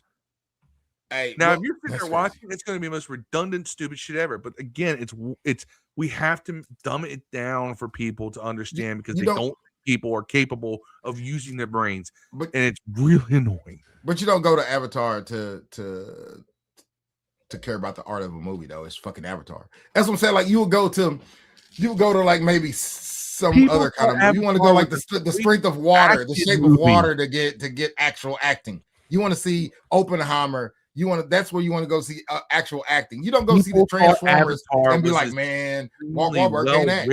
Listen, Avatar, the first Avatar is still the highest grossing movie in the history of ever. Right, but that doesn't mean it's good, bro. No, I'm just saying it still has that mark. And Vanilla Ice sold 15 million copies of his record. I bring it up every time. And you know what's funny? You have Avengers Endgame is number 2 and Avatar Way of Water is number 3. Like, come on, what are we doing? What are we doing? Yeah, 2 Avatars in the top 3 of highest grossing movies ever made. That's because it's just like the halftime show, Steve. People just want to be entertained. We don't want. It's like a Nas album, man. You ain't got to teach me shit every fucking time I hear you rap a song, dog. Quit teaching me shit, dog, and get a good beat. That's how you feel sometimes when you listen to Nas. You're like, Titanic from 1997 is still holding at number 4. You know. James Cameron can't miss, bro. He's like Sexy Red. He can't miss. He's gonna put. You seen Sexy Red song? She did a song about. She did a song from Michael Jackson's "Beat It" called "Eat It." You can imagine what that's about, right? It's Sexy Red. Yeah. You know what I'm saying? And it went like 1 million something views in like an hour today on fucking thing, and Michael Jackson's family had to basically sue her, make her take the shit down, dog. Was it better than "It's So Cold in the D"? Oh, yeah. You see what I'm saying, though? Like it. But Phil, that's what we're saying. That's what me and Steve were saying, dog. Like you can't watch the Super Bowl to say, "Oh, they sound great. They have a great song." It has to just be something you can either sing with or be entertained watching. I am the first one to champion ignorant art. Right? Yeah. I like a lot. I don't even think it's ignorant art no more, man. Music's just a vibe, dog. You get something different from every bit of it. Like sometimes you want to listen to Nas teach you shit. Sometimes you just want to listen to DOS effects. That word removed from English language for about a decade. I am so sick and tired of the word vibe. Yeah, but I feel like it really applies to this one. Yeah, the other times, okay, you can get rid of all the other ones. This one, I feel like there was a vibe. Yeah. Especially for the people that don't season their chicken, man. This was the seasoning for the people that don't season their chicken. It's chicken seasoning. It's chicken seasoning. That's right. It ain't no boiled chicken. This is some Yeah. actual fucking flavor. This is That's what I roasted pollo, appreciate. dog. No. Y'all are taking like garlic, salt, and pepper and saying that that's seasoning. When there's I got chili 1 million sauce. other ones on the rack. All right. Bad Bunny is the salt and pepper seasoning of Latin music. Okay, he is as basic, as simple, and as mid as it gets, but it's very safe and everyone can digest. Nah, he's Zatarans, dog. He's I'm from. not saying you're not going to put someone up there that nobody knows. He might be saying he might be trap music. I know, but I'm going to sit here and tell you how much I thought it sucked because it's just like saying underground rap artist is way better than the mainstream artist. No one's ever going to watch that underground rap artist, so it's not going to matter. He could be the best, but there was a time that you at least got a certain level of quality with your. It's always been a popular. It's always been a popular guy. Michael Jackson's fucking popular. Prince is popular, dog. These guys are like Springsteen. Those guys are super on top of the world when they did the Super Bowl, dog. Those guys, they ain't gonna get fucking John Cougar Mellencamp to do the halftime show. You got to catch the wave too. You got to catch the hottest artist kind of at the time. I don't know who does it next though. Who would you like to see in the Super Bowl, Phil? That'll do the halftime show. Who would you like that you haven't seen? Realistically, I couldn't give a shit really because like at this point it ain't for me. But it is for everybody. That's what the thing is. I thought Kendrick's was going to be lame, dog. I was like, man, nobody knows five Kendrick's songs. I love dog, Kendrick's. The show was great. When I've gotten really, I got the show was excited great. Kendrick. And And the show you was told great. me, and you got on this podcast and Yeah. said that Kendrick was going to be ass. I didn't think it'd be ass. I just wondered. Nobody knows 5 Kendrick songs. Yeah, I just wondered what the he's going to Yeah, sing. whole crowd Not like knew us 5 five fucking times, bro. That changed. And Now I still kind of feel that way, dog. Like I wouldn't go to a Kendrick concert, and I love the dude. I'm not gonna sing all. I know 5 Kendrick songs off the top dome. Really good. Close my eyes, dog. But you know how many more people became Kendrick songs after that halftime show? Became Kendrick fans after that halftime. We ain't never talked about Bad Bunny in our lives. We talk about him today. Right, for a long time. We are caping for Bad Bunny, Steve. You know what I'm saying? That's the same. But that's a case of somebody who was super popular. Last year, my kids taught me about that. I didn't know who you guys told my kids told me last year. Dad, listen to this song. On my work line alone, I got 2 Guatemalan people, a Mexican guy, a Cuban guy, and somewhere from San Salvador. And I play the stereos at my desk. So they come by and ask me to play shit all the time. Reggaeton's on the list. Bad Bunny, I heard of him. I heard of him when he sang that song on Saturday Night Live with that girl. It was like, I felt like the song was terrible. But I understood why girls liked him. You know what I'm saying? I get it. A native Slick with the Kicks says, I was born and raised Puerto Rican. Fuck Bunny in his drag show. Did you guys see the cameos though? Like, did you see Jessica Alba? I seen a bunch of badass Latina chicks. I'm like, hey, is that Jessica Alba at the front? And it was her. I'm like, there's no way that's her. And she was mid out there compared to the other ones. Thank you. That was See, her? Latin people who listen to Latin music, it's not like, okay, you know what's funny? Do you know where Bad Bunny is most popular? With Latin people in this country. Like he's popular with like New Yorkers. That's cool though. I mean, Puerto Rico's America, so I mean, many. Yeah, a lot of people don't know that, Dev. Yeah, Puerto Rico's America, so it don't matter. Cool. You popular in your own country. I mean, that's what it's fucking be. You know what I'm saying? Puerto Rico's 50-50 on whether or not they want to be with us. So am I. But here we are. You know what I'm saying? My point is that there are more Puerto Ricans in New York than there are in Puerto Rico. In New York City, if you didn't know that. That's actual factual truth. All right. There's probably more niggas in Puerto Ricans in New York. This country love Bad Bunny way more than Puerto Ricans in Puerto Rico. Yeah. Now they'll claim otherwise because it's a moment for them. And it's like sinners from Puerto Rico. No way. Bad Bunny could have gotten up there, dropped his pants, and just took the messiest diarrhea shit on stage, and it would have been called great because we were told you have to think this is great. That was a good show, man. You're tripping right now, man. Especially because the other guys decided to put on this weird ass, patriotic halftime show. Fuck off. That was terrible. So, first of all, your comparisons aren't good. But to say that was the second greatest halftime show of all time, it was the first grossing bullet. I think it's safe to say though, there will probably never be in our lifetime a halftime show that everyone likes. We're never going to see it. Yeah. Prince. No, we've already seen it is what I'm saying. We will never see it again. Like who? I keep asking. Who would you like to see in a Super Bowl halftime show? This past year is a perfect example. Who would you like to see? There is nobody of the other people who watched that crowd versus the people who watched it. There's not one artist who could unify. Jay-Z needs people. to do it, I think. Artists. Okay, that's another thing. Zero. That's because music artists, athletes, all sort of stuff feel like they need to speak on these matters, and most of them don't even know what the hell they're talking about, whether it be right, left, up, or down. They don't know what the hell they're talking about. But just because they say something that a certain group appeals to, that group will defend them forever. And then they're looking for that insulation. And I understand it, because then you'll always have people who will ride for you. Totally get it. And until you touch kids. Yeah, that's the only time that you probably lose those people. Hot Boys, Wayne, and all them. And who do I want to see in a halftime show? By the way, hold on. Best halftime show. Actually, I did see a better halftime show this year than either one of those. If you play the mobile game Clash Royale, we don't. A couple days before the Super Bowl, they had a halftime show on Clash Royale, and it was Lil Wayne. Yeah, but he's singing dumb shit nobody knows. He's singing the new shit nobody did a million. I want to see the Hot Boys. I want to see the Hot Boys. I want to see the Hot Boys doing out saying back and drop it like it's high. I want to see all that. I want to see all of them. If you could bridge all the dudes together, you could bridge like better than Bad Bunny's show. It was better than that TP Toilet Paper Turning Point TP USA show. It was better than all that. So my vote, best halftime show, Lil Wayne for Clash Royale. I don't even believe it. I believe he doesn't even know the words to his own songs, dog. There's no way Wayne live is better than anyone. It was him lip syncing to the track. Right, that's what I'm saying. There's no way. I'm not accepting that. It was still more entertaining.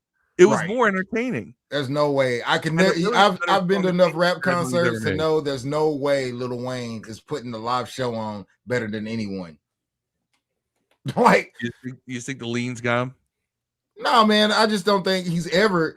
Some of these guys, I don't know how many rap concerts you've been to, dog, but most of them they just stand in the fucking middle of the stage. That's what I heard. They don't do a lot of shit, dog. I have been to a lot of rap pop artists and rock bands are better in that situation, I think. It's a shame because he's not more popular, because he does put on a good show.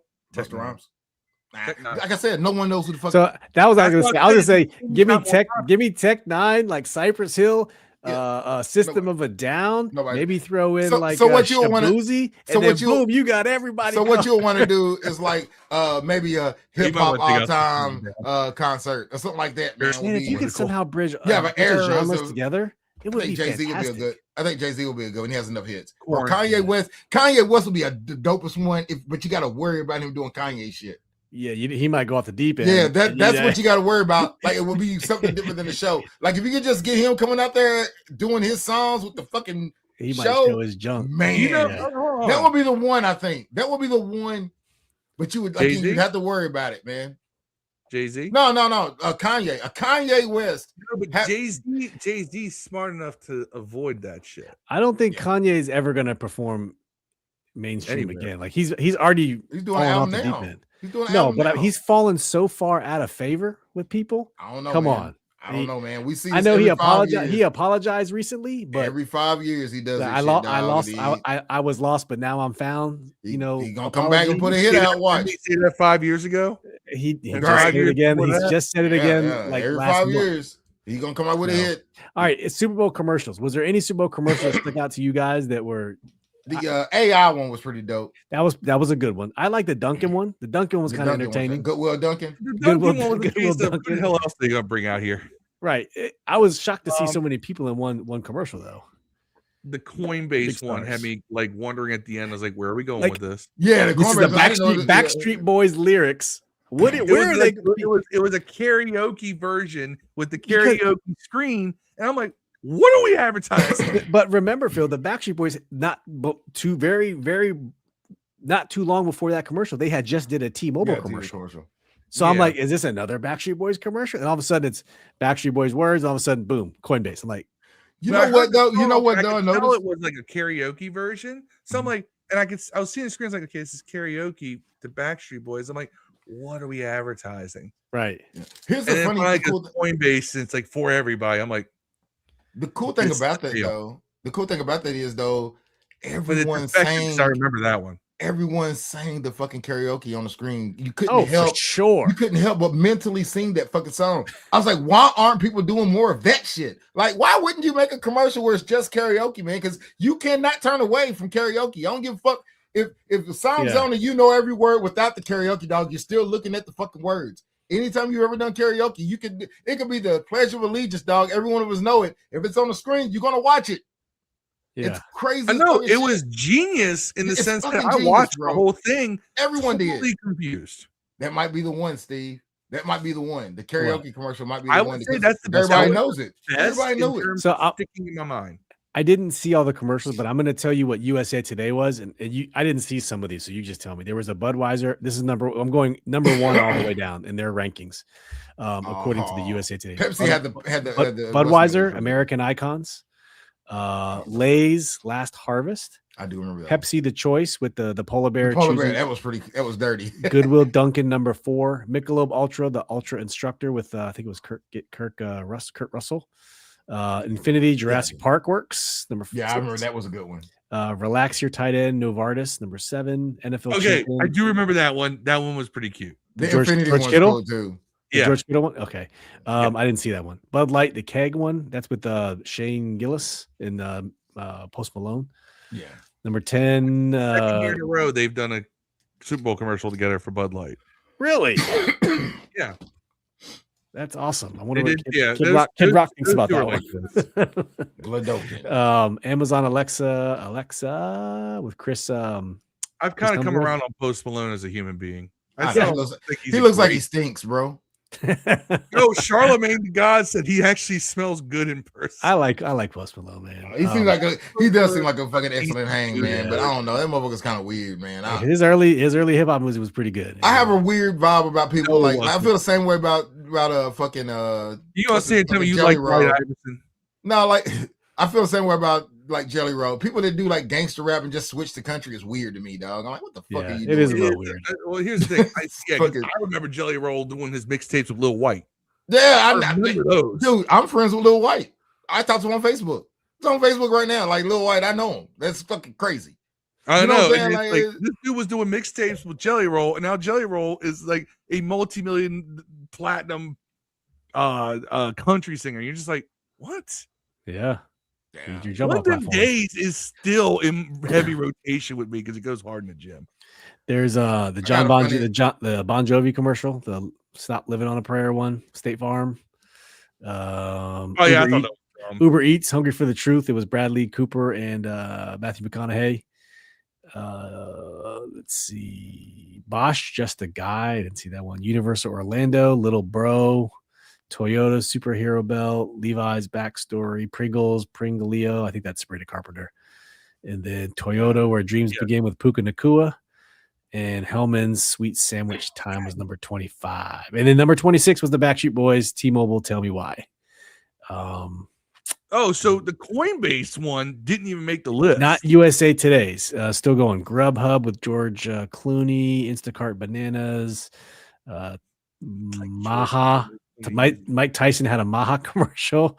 Volkswagen, Apartments.com, Formula One, Cadillac, Squarespace, Fanatic Sportsbook, Bet on Kendall Jenner, Nerds, Candy, DraftKings, Oakley Meta Glasses, Open AI. You can just build things. I do not see this commercial. I know you're talking about, Phil, but Poppy, number 50 was Wix Harmony, Salesforce, Svetka, Shake Your Poppy. Bots Off, the AI Poppy robots. taken off the market. Let's see. Coinbase, number 54. Everybody Coinbase. That was everybody. That is the one I have actually remembered Number 54. without someone bringing it up That's crazy. since the Super Bowl. Yeah, that's wild. Jim Sleeve says a reggae fest with Busta Rhymes and Damian Marley. There you go. There's a couple. Reggae Fest, I wonder. Busta Rhymes don't really do reggae like that though, right? Well, I mean, reggae, I don't know, man. You can pull it off. I don't know. You could have the Marley family, maybe. Ziggy. Yeah, Ziggy, Damien. Damien is Damien. I like Damien a lot. Welcome to Gem Rock. Yeah. I don't know if that would work, man.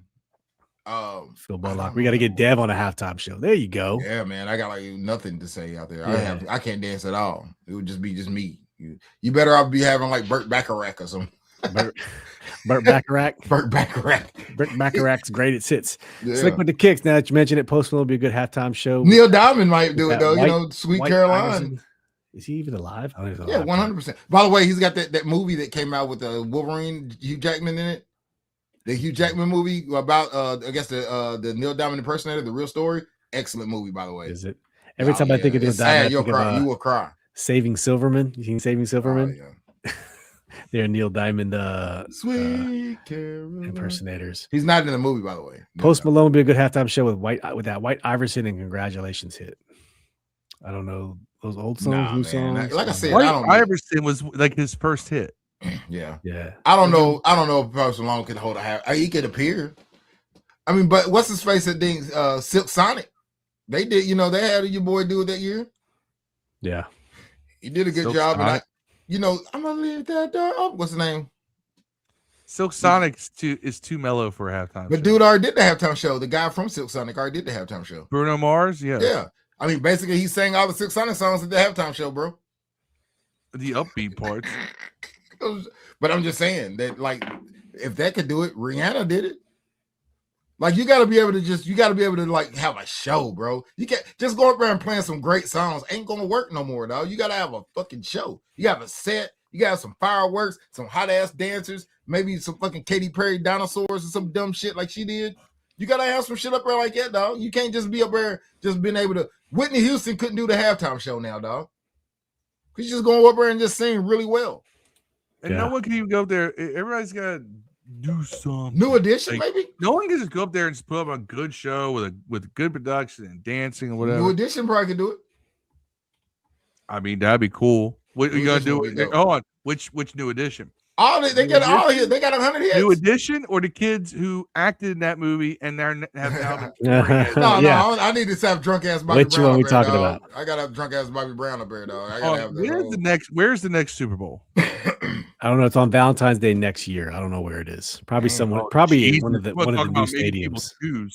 Yeah, maybe people choose. Damn, love song. Going off of key dates coming up, guys. R. Kelly halftime show.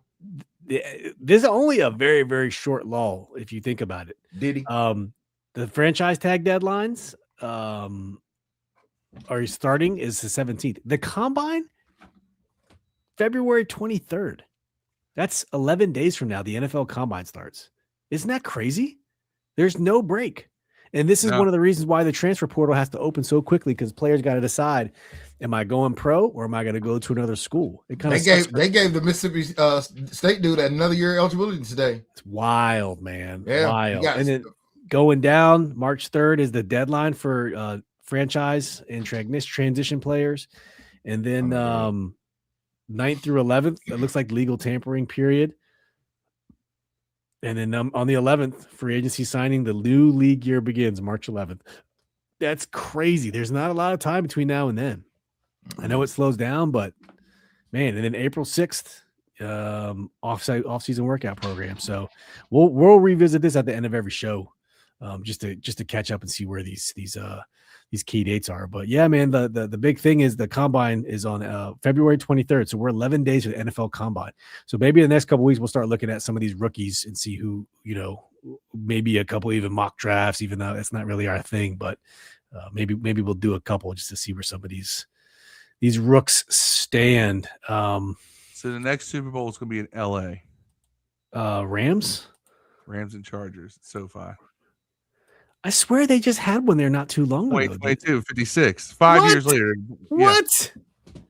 That's crazy. Wow. All right. Oh, 62 is going to be. Maybe in water. 2030? Got both underwater. Washington 2030? Washington Commanders 2030? RFK? So this is 2020 January or February 2028, and it's going to be in Atlanta. Atlanta, they've already had one there too recently. Well, man, Atlanta gets them every. 2029 is going to be in Las Vegas. Damn. So next year's is in Atlanta. They're just pretty much alternating the ones every 5 years. And it used to be New Orleans too. New Orleans used to be in next year's Atlanta. Y'all said? Did y'all say next year's Atlanta? Next year is LA Rams. So far. Oh my God. Oh wait, never mind. They haven't announced Bowl 64 yet. Yeah, I wonder if Buffalo just built their new stadium. It's going to be ready for this season. Too. Chicago. The Buffalo Stadium will have a dome, which should be interesting in Buffalo. See how it goes. Yeah, I'm just looking here. Mercedes-Benz 63 is going to be in Levi Stadium again. The Loonies. Loonies would be a great halftime show. Oh wait, no. I take it back. They have not announced that one. So no, that's just they're all dead anyways. Are they? I think. How about Crucial Conflict? Give me some. If we're gonna go Loonies, might go Crucial Conflict too, right? No. In the middle of the barn. Hey, see? Nah, I don't know, man. West Coast. It'd have to be a West Coast, maybe. Yeah. I already had Kendrick. See, you could have had Wayne in Louisiana. And look, you could do a Generations of Hip Hop one and bring out dudes from West Coast, all the way from. You know what I mean? Short E40. Hey, you got Run DMC still available. You got some people still. No, man, I'm talking. If it's on the West Coast, you got all on the West Coast. No, what I'm saying is you just do a generation of hip hop from the earliest to the current, and 90s, 80s, and get 90s, like 2000. Spread it out. You get LL covered like the late 80s into the 90s. Pre one, you could get Curtis. I don't know if Curtis Blow's still around now. You could get Beastie Boys. What's left of them. Like you could get a swath of people to cover that whole. That would be a great show. Nah, it's gonna be. I want to. It's a lot. It's a lot to cram into 15 minutes. Have a Super Bowl. Well, they get like 20 now, right? Maybe it is 20. So hold on. Go to New York, and you just have like the all stars of Def Jam. Ooh. White people still get mad at that. Tripping. Like I said, Beastie Boys be part of it. You'll never be able to find something that you'll get Beastie Boys. Everyone. Beastie Boys were on Def Jam. The only thing racist people hate more than black people are Jewish people. I don't know if the Beastie Boys are going to be the guys you want to have. Hold on, someone from the Beastie Boys passed away though, right? Isn't Mike MCA, yeah. That was like last year maybe. Unfortunate. Yeah, rest in peace. All right, let's sign off, guys. Any closing words? I know that everybody's like the first language in America was English, and that's why we need to keep the Super Bowl English. But honestly, I think the first language was probably Spanish. So, and the only reason I think that is because Columbus actually had to barter ships and sailors from Spain to get over this motherfucker. So all the niggas on the ship. But Columbus was Italian. So but he didn't actually land here first. He stopped in the islands, and the ships came over full of what? Spaniards. Yeah. Every one of the people on the ships were Spanish people. And Portuguese. Yeah, still not English. They speak Portuguese. You know what I'm saying? So it's like it's whatever. It's I don't even care about that shit. And then the French came after him, and then Spain came again. It was never really English. My problem is just like I said. I think Bad Bunny's just mid as hell. But I'm just trying to combat the racist. Oh, it's an English country. Actually, it's not. So Spanish very well created this country. It was conquered by Spain. I mean, to keep it real. I some people I know that they were rocking with Bad Bunny, but I also know that 364 days of the year they're rocking with Ice. Would rock with Ice, and they're not the type that you would think would rock with Ice. Yeah. They just don't like Latinos, and they're not white people.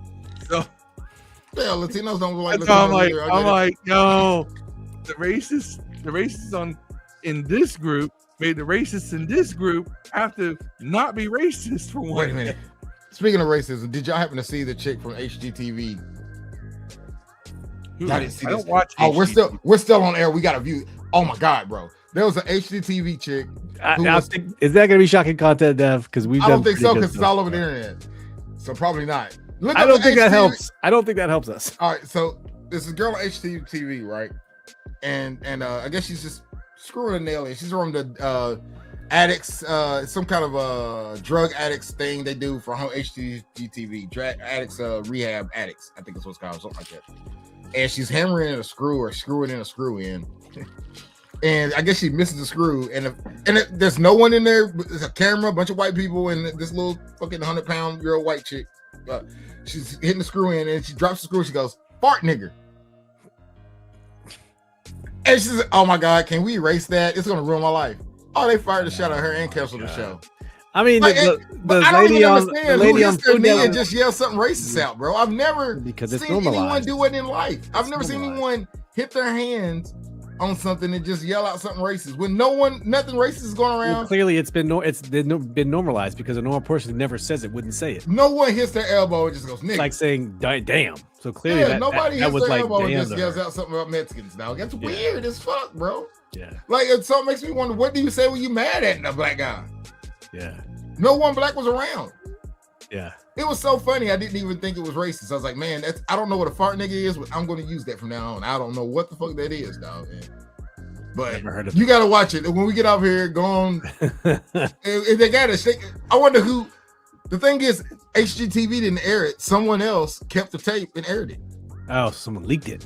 Yeah, it was like shit on the cameras and all. She was like, it was not even a thing. She was like, "Oh yeah," and I screwed this in. "Oh, fart nigger," and just kept. And she was like, "Oh my god!" Wow. She like immediately she called us. "My life is ruined, didn't it? Can we erase that?" And they were like, "Nah, bitch, you." Right now. Wow. But you got to see it. It's hilarious. I Wow. don't know what a fart nigga is, man, but Never heard of it. that's one word, by the way, internet. It's not two words. If you want to try to chat me in No some hyphen. bad, yeah. No hyphen. All right. On that note, we probably should end this show. Almost 2 hours long. We said we thought we barely go 40 minutes today, but seems like we rambled on for quite a bit. Yeah, look, Yeah, Rory. this team wasn't. We're in the little dead spot right now. We got nothing to talk about. That's not fun. We can talk this long during the season half the time. Did you know that they said that I saw a poll here on the internet that said that over like 16,000 immigrants were at the Super Bowl game? No. You know what? I don't understand. How does 16,000 immigrants get $7,000 to go to a Super Bowl? Man, what the That's fuck? why I don't believe that crap. This is why you can't believe everything that's on the internet. I'm like, man, what? I bet was half of them performing. You know what I'm saying? Like, I don't know. Like, that's Were they crazy. were they counting the bathroom attendants? Were they counting the dancers at Bad Bunny's performance? Yeah, I don't even know how you could come measure on that. now. You That's know not they're even- hiring people under minimum wage. That's someone posted that for Social Media Cloud because that's probably an impossible metric to even. No, I'm sure they polled. measure. I'm sure there was a booth outside polling the shit. You out really? of people, man. Are you a legal immigrant and you're here for Super No, Bowl? nobody You think said it's that. gonna be like, yes, wait, I am. Steve. Steve. No one said they were illegal immigrants, Well, dog. yeah. I said they were just immigrants. Dev, there are rich people in other countries. I know. I'm just saying. 6,000. They probably all just came here for the Super Bowl and then flew back. Oh yeah. 17,000 immigrants. They weren't immigrants. They just thought, oh, you're from another country. You must They be an count immigrant. Canadians. You know what's funny? You know how long Bad Bunny's flight was out of San Francisco back to LA? To where? 7 minutes. He To got where? a private. His private jet flew 7 minutes. After his performance to get back to LA. Took where him he- longer to board the fucking plane. Yeah, but you know, it can get crowded, man. All right, That's let's how get you out of know- here, man. That's We how need- you know you're successful. You can just forward a plane to go to Dairy Queen. You know what I'm saying? Just get on yeah, a fucking. 7 minutes. If I was rich, I would just take a hot air balloon everywhere, dog. Ta-ta, bitches, and just fly the fuck off like this. That would take After too the long. podcast, just take the fuck off on the podcast. That would dog. take way too long. I'm like, our podcast is over. Take too long. Fly All the right. fuck off. Thank He would you all literally- for He would tuning literally in. close the pod and say, ta-ta, bitches. Steve, you should dress up as like Chinese Milton Bradley for Halloween. Who's Milton Feel Bradley? like- The game maker? Yeah, the Parker brothers. Them niggas. What is it? It's just a dude, right? Yeah, you should dress up as him for. I don't know why. old white dude? Yeah. Play Pretty generic, right? white face. You should- I don't even know who Milton Bradley looks like. I'm Yeah, guessing I an don't know. old dude is probably dead. I can The only imagine what a Milton guy Bradley. named Milton looks like. Look. I know of two Milton Bradleys. One is white, one is black. The black one played baseball. There you go. Oh, I He forgot played that for- dude for the Dodgers. Yeah, his name was Milton Yeah. Bradley. That's right. For the well, not the Dodgers, but the He did the play for the fucking Dodgers. Boston. Yeah, them in Boston, right? Both Boston. Boston. He played for a bunch of teams. Yeah, He was Damn, I used apparently to watch baseball, man. It used to be he was like, apparently one a of my huge favorite games. asshole to deal with. Like nobody in any clubhouse liked him. He was so good though. He was good. He was good. He was really good. All right, we're going to end the show. That long with nobody liking you. We ain't going nowhere. It's like Wall Street. No, I'm hanging up. Y'all can keep going. I'm done. It's 10:40, and we're talking about nothing. All right, guys. Thanks so much. We'll see you next week talking about some rookies and Fart Ninjas. Yes, Fart Ninjas. All right. Peace. Inhale. Appreciate y'all, you guys. We out.